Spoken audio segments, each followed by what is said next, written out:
Welcome to the Autonomic Healing Podcast. I'm Tom Pells. And I'm Ruth Lawrenson. We'll be unpacking what it looks like to activate your brain to holistically manage stress and trauma that bring healing to the mind, body, and spirit. Being free to live authentically as humans. Thank you for joining us. Let's get this conversation started. Tom, we're here and we're continuing our conversation with AHA in the perception space, in the cognitive space. Last episode we had that fun story about the hawk, and a real example of how so many people will, depending on the trauma or stress they've experienced, that trauma and stress will have an impact on the way they see things, on the way they feel about things, and the way they think about stuff. Absolutely. Mm-hmm. And we have traumatized perceptions of things that are not in reality even actual threats. And actually, in reality, can be a source of fun and great enjoyment. Yeah. But they're not experienced that way. Yeah, totally. And, so some of this stuff, and we'll probably get into this in another episode, but some of this stuff really has an impact. I think one of the... When you have therapy with AHA, and it's not just the somatic, but we get into problem solving, it really tackles this area of perceptions. And a lot of those spaces can be relational, and how we interact with different people, and, we get triggered by different things. But there are some issues like phobias that people have. Oh, absolutely. And so what we're going to do in this session is just really talk about some of those things. And in fact, one of my phobias was a fear of heights. And I love that was. Yes. And we're just going to share with you guys, we climbed a 14er last week. It was my first 14er. Tom is much more of an expert than me. Thank and goodness. And a 14er, for the listeners who may not know that Colorado terminology of the Rocky Mountains, is a 14,000 foot mountain. It's a 14,000 foot mountain. So for someone who has a fear of heights, why on earth would you climb a 14,000 feet mountain, And the higher you go, the more mountain there is, but the more it just drops away. Yeah. And you're not on this wide, flat expanse of land, but the sides of the trail are like 30% and dropping away into hundreds and maybe even 1,000 or more feet of just emptiness. And so for me, I know that a fear of heights, I don't really remember actually when I had it. I don't remember a time of my life when I had it. I had a pretty traumatic experience when I was 11, where my best friend Hannah died, and she fell off a balcony. And so it's probably, I've thought before, there's something about that. There were 5 girls on there in Turkey. They were all on vacation, and they all fell, and she was the only one who fell to her death. And so obviously as an 11-year-old. And you almost went on that trip, if I remember right. Yeah, well, no, actually I didn't. Oh, I thought that. No, it was another trip. Oh, okay. Yeah, it's okay. But you were mates, and we were our mums were pregnant at the same time with us. We grew up it was like she was a sister to me. And what the story was, I was due to go on vacation after she got back from that trip. We were going to go on a trip together afterwards. And so, my friend went on vacation, died, and I went on that vacation alone. So, but I remember after that being aware of balconies, and I think that's probably where it started from. So this, like, if I was on a balcony, it would immediately be present in my mind. Or Hannah fell from a balcony. Don't do that. That's like heights. And heights. When we were in the UK and on the London Eye and going around in that gondola, yes, getting triggered. Yeah, absolutely triggered.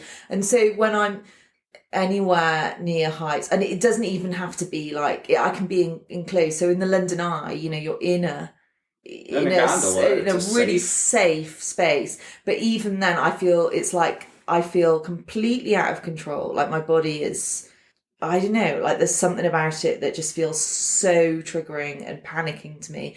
And even, I know I've had a trip on that road on Trailhead in Colorado, which has got a pretty big drop.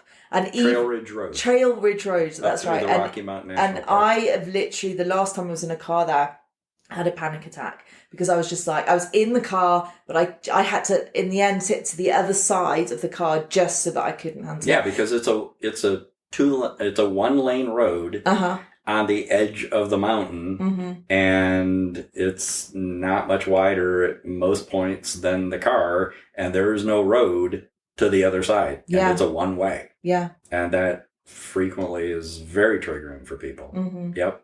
And so why on earth then would I go up a mountain? And I remember we talked about this before, didn't we? We were talking about, I mean, I know just from getting to know you, Tom, your love of climbing 14ers. And this is something that's been a big part of your life. I've never done it, guys. And not only was I obviously concerned whether I could actually, it's a pretty big climb, but I was obviously, a big part of that for me was, I'm not sure I can get up a mountain because I don't know I don't know how I can cope with this feeling of height and feeling out of control. So anyway, we did this. And so just for the listeners, I try to climb a 14er periodically. There's a window in August, which is the best time to climb them out here. And I've climbed 19 different ones of the 14ers, and I've probably into the mid-20s of actually climbing. Some of them I've climbed multiple times, like I did with you, and I'd mentioned to you I was going to try and bag another 14er this year, and you wanted to go, and I said, okay, and we'll have a go at it, and I'll see what I can do to help you be successful at climbing that. So guys, Tom's a great guide. If you want to go and climb a 14er, I highly recommend him to you. He was very helpful, very encouraging. And, obviously there's the challenge of just stamina of just getting there. And which really shocked me because, you've got the altitude and I go out and do, short hikes every now and then. And so I was kind of a few weeks before I was like trying to practice, but until you get there, like the breathlessness and I remember just that we did summit, which I just want to say. Yes. So we did Gray's 14,275 feet, I think it is. So I summited my first 14er, which felt absolutely brilliant. So I'm so pleased and proud at myself for doing that. Really grateful for Tom for encouraging me when I had to stop every 3 steps for a breath. We can do it, Ruth, we can do it. But on the journey, I think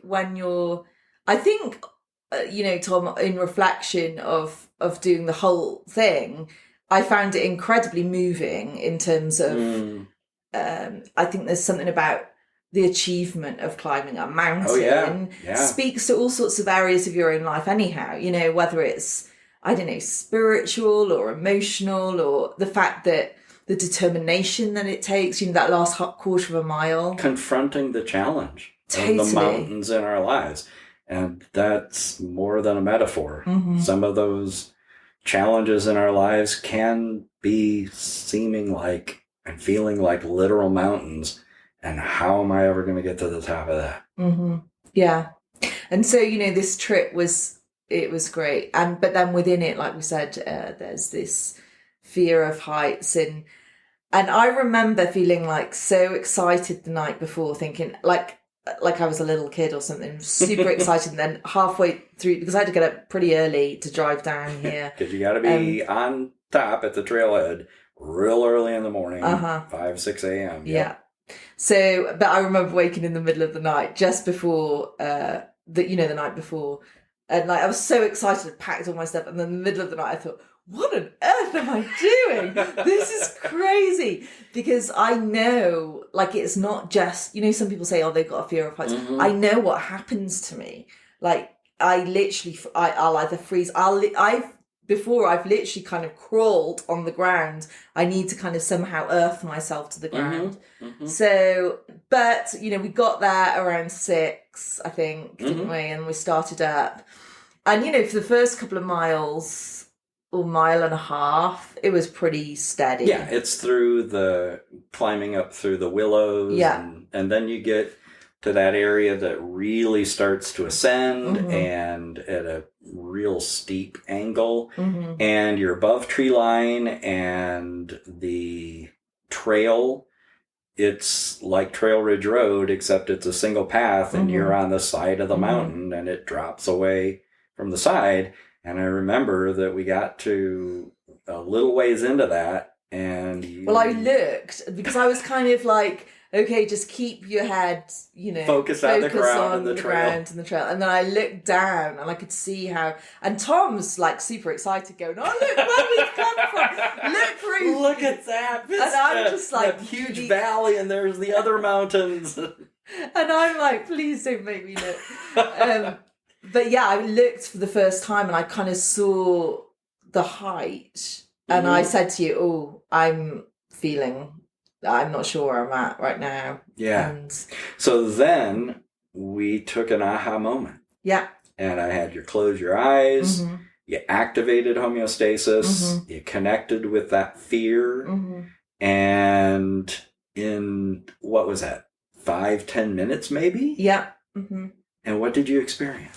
Yeah, it was interesting, because I think what I described to you before, it would feel very, I'd have a lot of somatic activity with height. So it's not just I'm feeling scared. I feel like my body goes, it's almost like I feel like something's going to try and pull my body over the edge. Well, your comment was, it's like my head is going to fall forward and drag me over.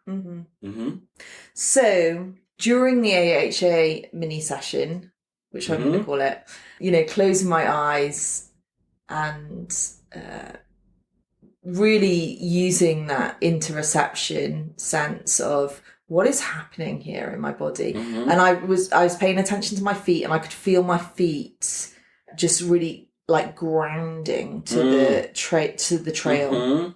But then I had this sense of my head being pulled slightly, so this like imbalance almost. I wasn't out of balance, but when I closed my eyes and focused, I felt like that was the fear of there was an imbalance there. And with the AHA, the brain will create the sympathetic flight or fight reaction and then resolve it with the parasympathetic relax, recover, rest, digest.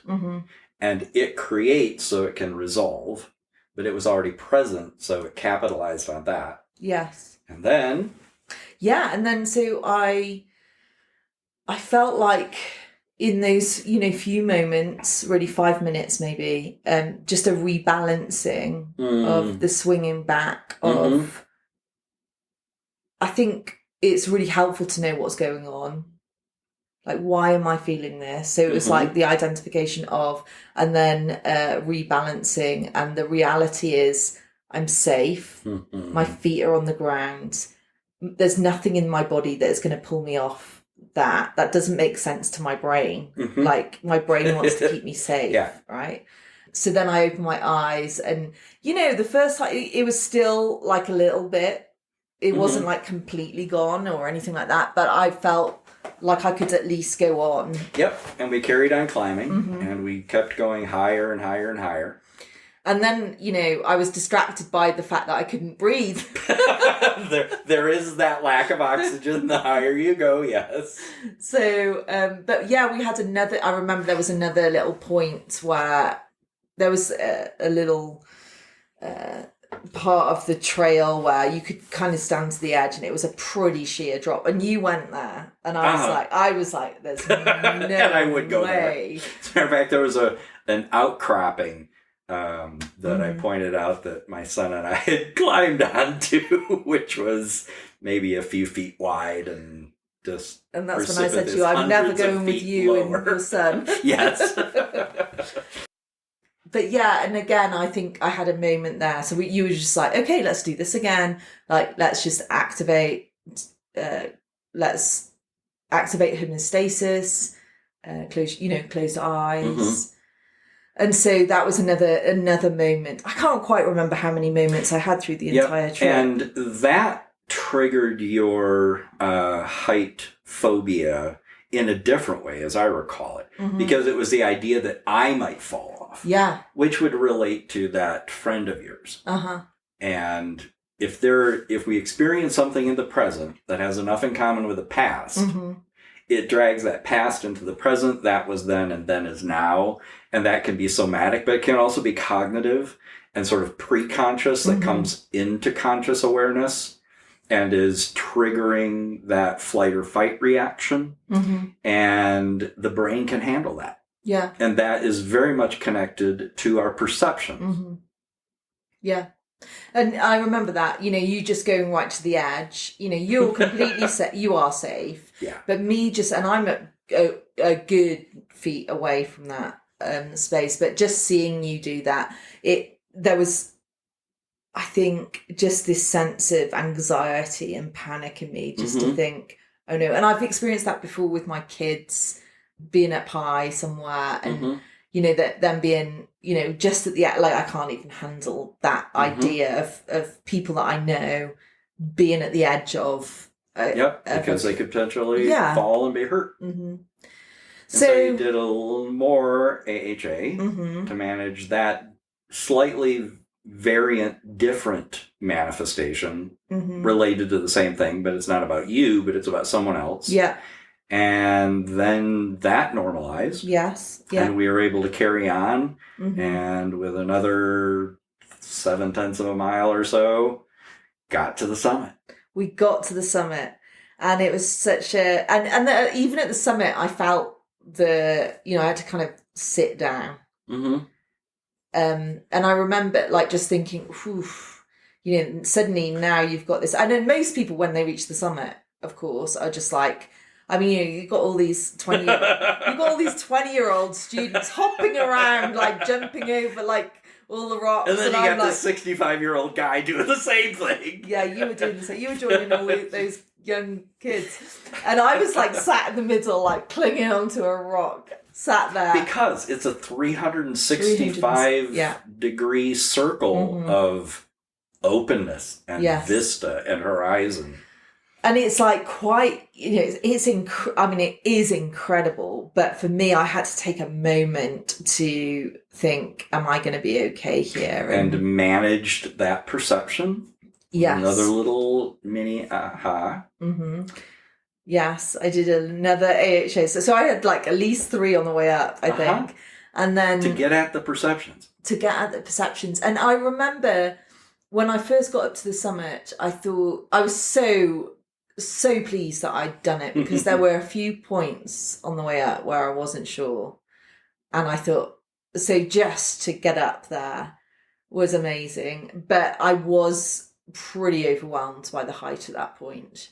So I sat down and, I could see all the other people, taking photos, standing on the edge, taking photos. And a couple of mountain goats that showed up. And we had a couple of mountain goats. Mom and a dad and a baby which was showed up so on top awesome. of the 14er with us. It was so Which was great. awesome. Yeah. And then, but I remember, Tom, there was just like after that third AHA moment on the summit, you were talking with some of the students and, there were a handful of people up there, but I remember thinking, I can do this. And I remember standing up and just walking around and feeling like I wouldn't go to the edge, but I remember feeling like it was okay. And I could actually start taking in the views, which, guys, I've never been able to do. I've never been able just to sit somewhere high and enjoy the views. And of course they're stunning, right? But when you're afraid of heights, you can't, that is a secondary thing. For me, I'm just like thinking, am I going to live? So I'm not taking in the view. So I remember that moment of just thinking, I can do this. I can sit and take in the views. And so that was really good. And then the descent. Yeah, the descent. Before we go there, I wanted to share a little snippet which was so meaningful to me on the way up, just before we got up, I mean, we did pretty well. Like for the first couple of miles, didn't we? Yeah, very. And then that last half a mile, I was struggling so much, and I was like, couldn't catch my breath. Oh yeah. I was, taking like 3 steps and stopping, and I was thinking how, suddenly this last bit up the mountain was just hard. But I remember there was a couple of people, and I didn't actually know where we were in terms of the summit. But I remember these people coming down the mountain, and this one guy, and we talked about mountain etiquette a lot, didn't we? And we encountered loads of different people coming down the mountain. Some of them were awesome and some of them weren't. But there was generally a sense of strong community with our fellow climbers. Yep. But there was a couple of people coming down, and if I just back up a little bit, at this point I was thinking, I didn't know how I'm going to do this, because my legs were like, I felt like they were really heavy. I couldn't catch my breath. I was like, and at one point I just kept stopping, and I was like, how do I do this? And so I decided to count my steps, and try and trick my brain. So I was counting 50 steps, and just like, I was thinking, if I just do 50 steps, even if they're small steps, and then stop, and I can take a breath, and my body can kind of get more energy again, then I can do another 50 steps. So I think that is an interesting thing in terms of I had to be very present in the moment and not think, how far is it to the summit? I couldn't do that. And a succession of little goals. Yeah. Gets you so that was really good. And then, so I was doing that for a little bit, and then these people came down, and this one guy, and some of them were really encouraging. He was like, you're doing really well, and he said, you've literally got 40 more steps to the summit. And at that point I was just like, I think I started crying, because I was so overwhelmed, and I was just thinking about it afterwards, and I was thinking, I so needed to hear those words at that moment. And because I'd been counting my steps, so I knew what 40 steps meant to me. Yep. And I knew at that point I could do it. And so I wanted to share that, because I think with all of this, I'm grateful for autonomic healing activation and how it can bring healing in the body, and then bring healing with our perceptions too. But I think the importance of community, that guy didn't know me, but there was a sense of community on the mountain, right? There is. And just the importance of, we need people, we need each other. We need those encouraging words to say, you can do this, there's a way forward. And I was just really struck at how much I needed that in that moment, and how much that mattered, and how much energy that gave me. And so I think the reason why I'm saying it is because I think part of the hope of talking about AHA and perceptions is to say to people who are struggling with some of these things, maybe it's a fear of heights, or maybe it's another type of phobia, or maybe it's just that, you just can't, you find it difficult to trust people because of something you've gone through, or maybe it's like you can't accept love that people give you. And I think part of the reason of this podcast, of us having these conversations, is to somehow communicate to people, it's just 40 more steps, you can do it. You can do it with a bit of help with AHA. You can get to those summits in your life where you can conquer some of these hurdles of fear or anxiety or perceptions that feel so real, and yet there are other ways, and you can conquer them. So, and then overcoming, for you, the descent. Yeah. Which, when you were you told me a story about when you were kind of training or getting used to doing some climbing and tried a place up near Fort Collins and Arthur's Rock. And we share a little bit about that. So I was thinking, a couple of weeks before, I was like, oh, I better get I better get fit. I don't even know whether I can do this 14er, I walk a lot, and So I just thought I better do so, and also get some elevation. I needed to kind of get higher. Yep. So, we live in Colorado, so we're 5,000...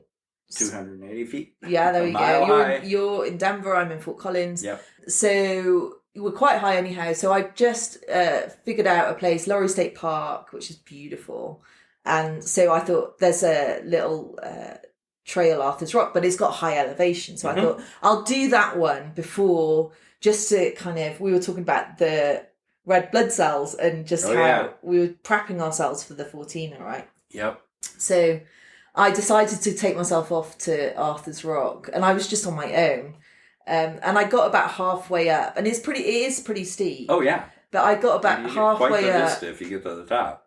Yeah. Over the plains. Yeah. And I think I should have probably gone with a friend. Like, I think it would be better. I think in retrospect, if I'd gone with someone, maybe I would have made it up to the top. So it's about a 3-mile round trip, Arthur's Rock, but, pretty high and then down. And it's beautiful, but I was kind of going up these rocks, and then I had this moment where I just thought, oh no.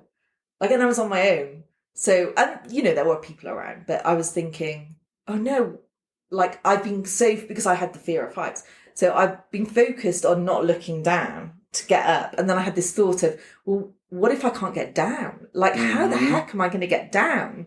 Because I can't avoid looking down the mountain if I'm climbing down the mountain.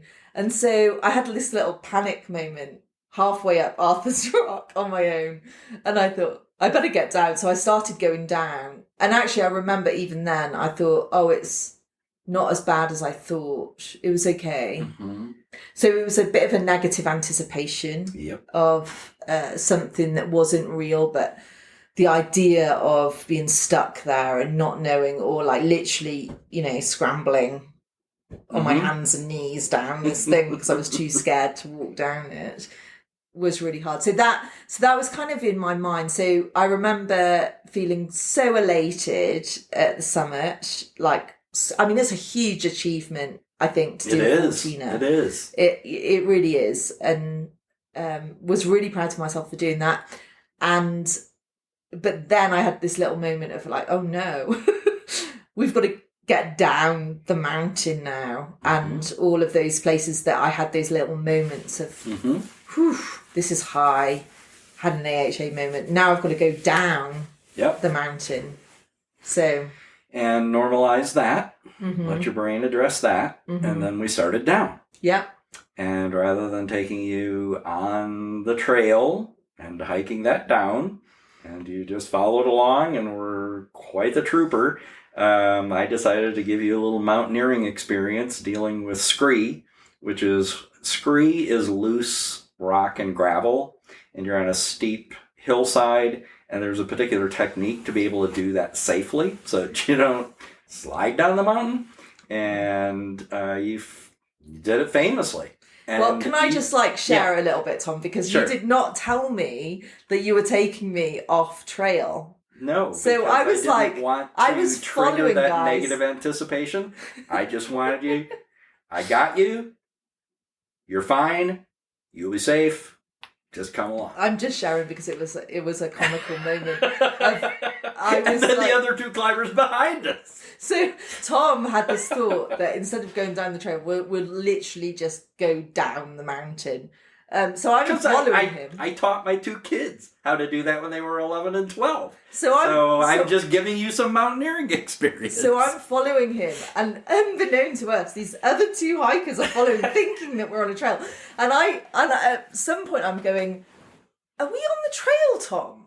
It doesn't feel like we're on the trail because it's clearly not on the trail. And there's all this what do you call it again? Scree. Yep. But we have to kind of start sidestepping down the mountain.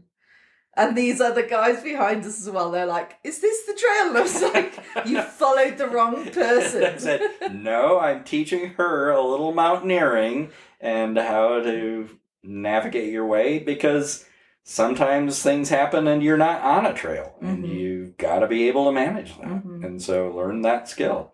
So, so they went right along, and I'm guessing that they picked up some tips on how to do that too. So we kind of went down this loose gravel sidestepping down. And actually, I remember saying to you at this point, oh, this is actually quite fun. Yep.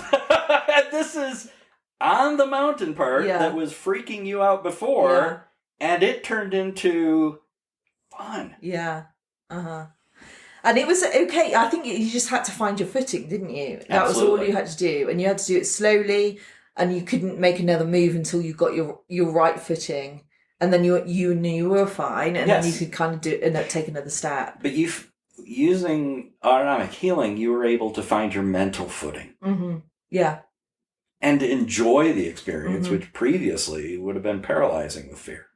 Yeah, and so this is so opposite. And it became fun. It was fun, and it became so opposite when you think about the picture languages of it. You know, literally in my brain before I went and did this trip at Gray's 14er, you know, for me, I'd be like, if I can just stay on the trail and cling to the trail and hopefully, fingers crossed, get up. And then the opposite is like, okay, well, let's stuff the trail. Let's just go down the mountain. Yep. And, you know, the freedom, I think that show, and, you know, it's great to stay on the trail as well. Mm-hmm. And we got back on the trail and went down. But I think it's just a strong picture, I think, of what happens with AHA problem solving, where you go from I'm barely clinging onto the trail here, like I'm, you know, crawling for my dear life. Look around and see the bigger picture. Don't breathe in the moment you're kind of like locked in. It's survival mode, really, right? Is. And then so to go from that to the going down the mountain, off trailing, off roading. You know, it shows freedom, and I think that's what we tried to talk about that in our last episode. Mm-hmm. I think why we're pursuing this is for, you know, obviously ourselves, but also all the clients that you see and others, hopefully, that will come in the future, is for freedom. It's for not only do you don't have to survive life like this. You can thrive, and the brain and our neurobiology, the way we naturally exist, makes that possible. And then that turns into a marvelous adventure. A marvelous adventure. And what did we see? Do you remember? What was that bird? Oh, the ptarmigan. Yeah. We saw a ptarmigan. Yep, a ptarmigan. Off the trail. Mm-hmm. And we have, you know, we were talking about this, about how, you know, when you do go off trail, you get to see things that you would never get to see. Yeah. You know. But anyway, we got back on the trail. Mm-hmm. And we went back down to some of the same spots. And I started noticing how I was fine. Mm-hmm. I was actually completely fine with looking around. Yeah. And there were moments where I was stopping. I remember saying to you, Tom, look, I am fine. Like, I'm enjoying this. I can just see. Stop to enjoy the vista. Yeah. Which I would never have been able to do. No. So it was a remarkable accomplishment. It felt like this, you know, I spoke to a couple of friends since I did it, and I said, you know, they were like, you did a 14er Ruth, and I was like, yeah. And I was like, it was so multi-layered in like that, you know, I climbed a mountain, but I climbed other mountains too. Yes. Like some spiritual ones, some emotional ones, some, you know, trauma ones. Like it felt so layered with accomplishment. So guys, I overcame one of my own phobias through AHA. We wanted to share with you because we just thought it was a fun story. But I'm just curious, Tom, like with phobias, have you had like other people that you've seen with phobias? What type of, can you anything come to mind? I just recently met with a fellow. He had a profound phobia with snakes, which is pretty common. Yeah. And as a matter of fact, I watched Bear Grylls with a famous celebrity, and they encountered a rattlesnake, and it freaked her out. And Bear was just going, I just lift it up with a stick, move it out of the way, and let it get out of its things. And she's going, ah! And but anyway, so he had profound fear of snakes. And one of the unanticipated results that he shared with me was that he was in a pet shop with his family, and in one of the side cases, there were snakes. And he said, in the past, I'd have been on the opposite side of the room. Yeah. And just in fear. He said, I walked up to it and looked at him real closely. And he shared that with his brother. And his brother said, no. He said, yeah. And so they have some kind of an arrangement that his brother's actually going to try to find a snake and have him hold it. And he said, sure. But that's what the brain is capable of doing with that kind of phobias. And there are many, many phobias. I remember one client who, in the office where I have my office building, it's a multi-story building. I'm on the first floor. And he was very claustrophobic. And so at the end of his AHA session, I asked him if he wanted to test out his fear of snakes. And or not snakes, the fear of enclosed spaces. And he said, yeah, I do. I'd be okay with that. And so we walked down the hall to where there was a small elevator. And it's not a large elevator. It's probably about the size of a quarter or a half of a usual elevator. It will hold like 3 or 4 people in it. And I pressed the button. The doors open. He looked at the small space. And I said, you want to go? He said, yeah. And we got in. We rode all 4 stories up and down in the elevator, and he was fine. Wow. Yeah. I did I remember another one. A woman had a lot of trauma and pain at the dentist. And just the sound of the drill was very triggering to her, of a lot of intense fear. And she reported that on her stress history. We got to the end of it, of her AHA session. I asked her about that. She said, I don't think that would bother me. And so you can find all sorts of stuff on YouTube. You can actually find on YouTube somebody getting their teeth drilled. Wow. And I'm wondering, why is that a thing on YouTube? But apparently it is. So I actually played that. She saw it. She listened to it. And she was not triggered. She said, that's not bothering me. As a matter of fact, I find it kind of interesting that that's the case.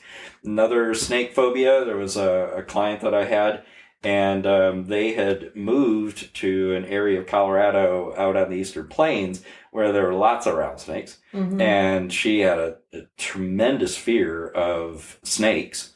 And even watching anything on TV that had snakes would creep her out, and she'd have a fear reaction. And at the end of the session, I played a YouTube video of a snake wrangler handling the snakes, and she just sat there, found it very interesting and not triggering. So the brain can normalize that previously unnormalized flight or fight reaction in the sympathetic nervous system, and it can normalize it in the parasympathetic. And then the things that previously were triggering just aren't.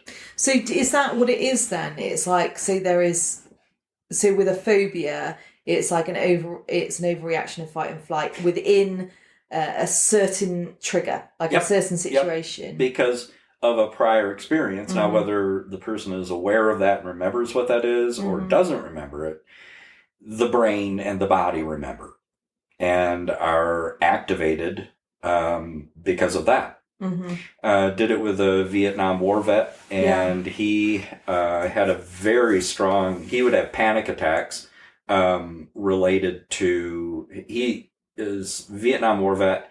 He'd been in a bunker that had been hit. He was sheltering during a rocket attack. The rocket had hit the bunker, and the concussive force and the yellow flash triggered post-traumatic stress. And he would have panic attacks even if he saw certain shades of yellow light, because that's consistent with his prior trauma that had never been normalized. When he came into my office for his AHA session, he actually asked me to turn my desk lamp off because he was having a panic attack seeing that yellow light. And by the end of the session, and that trauma had been normalized, and including that experience of being in the bunker when it got hit by a rocket, I reached over and turned my desk lamp on. He looks at it, and then he looks at me, and I said, "How you doing?" He said, "Nice lamp." And no panic. Yeah. So, wow.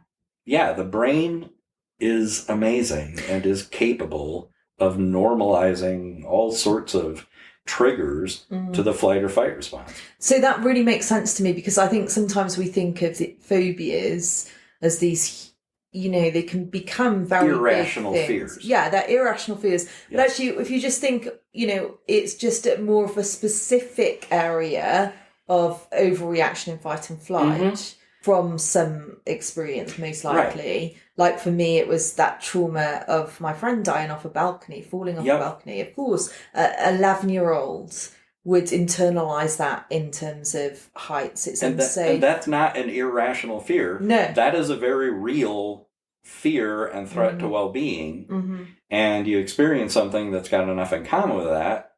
That's not an irrational fear. What's irrational about it is when you think about it and you're going, but I'm safe. That lamp on my therapist's desk is not going to explode and kill me.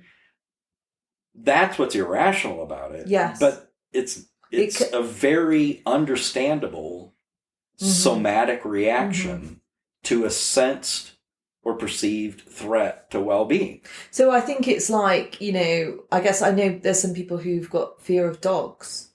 If they've been like kids or anyone who's been chased by a dog, that will do something to you, right? Yeah, I did this with a young boy, and he had a serious fear of dogs, and was able to get through use of AHA to the place where in the office with a therapy dog, was able to pet it.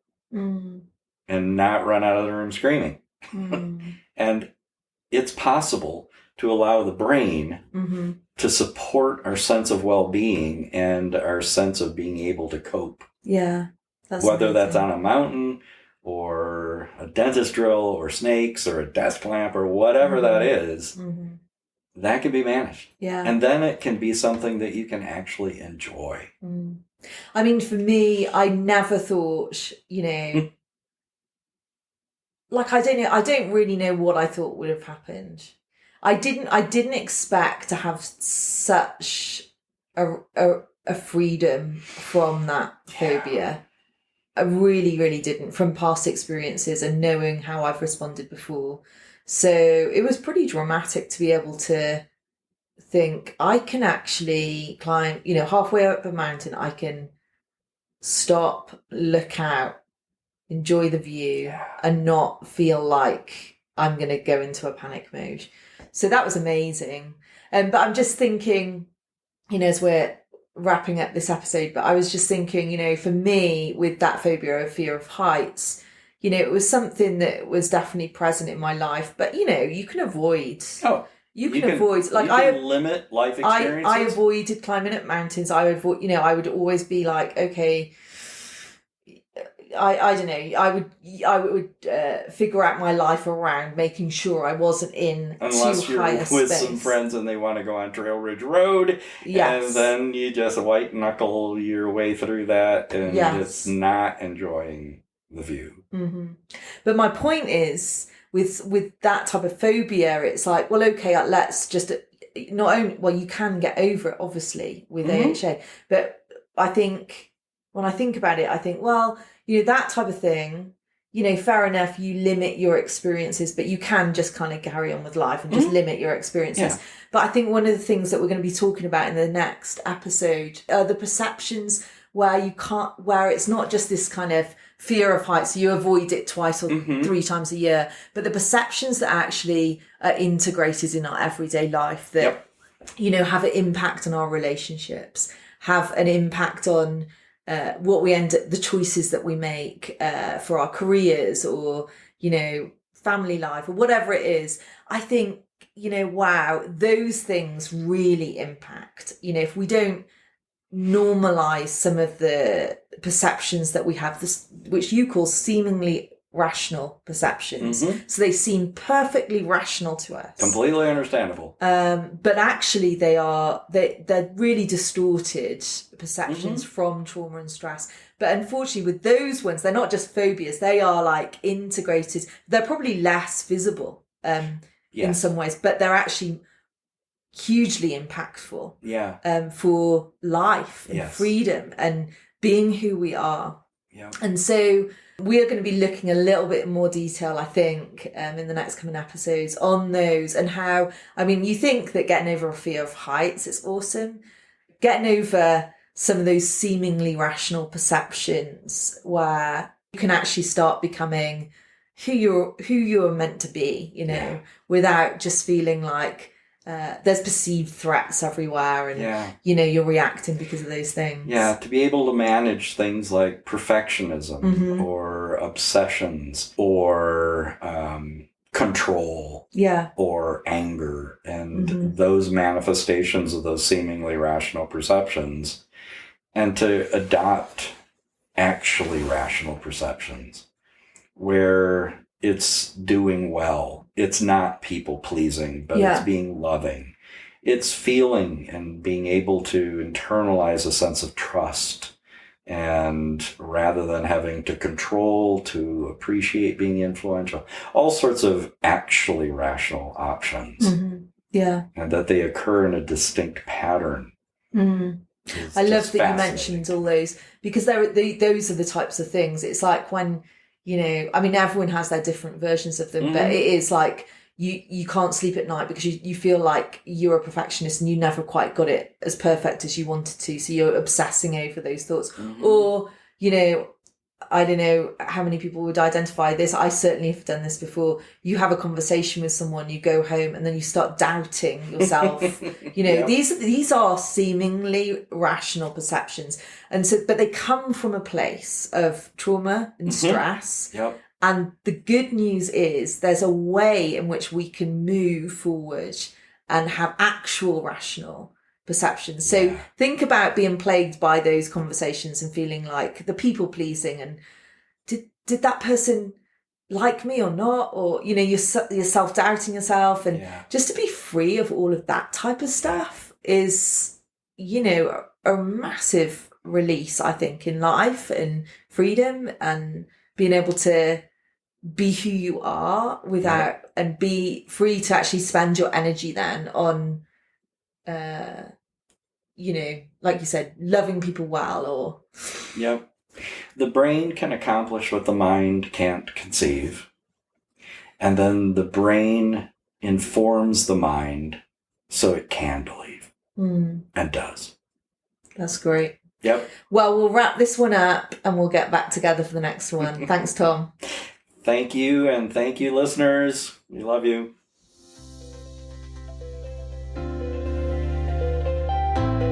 You've been listening to the Autonomic Healing Podcast. Join us next time as we continue in our conversations with Tom. If you're interested in pursuing your own autonomic healing journey and want to find a practitioner, visit our website, innerworkings.org. See you at the next episode.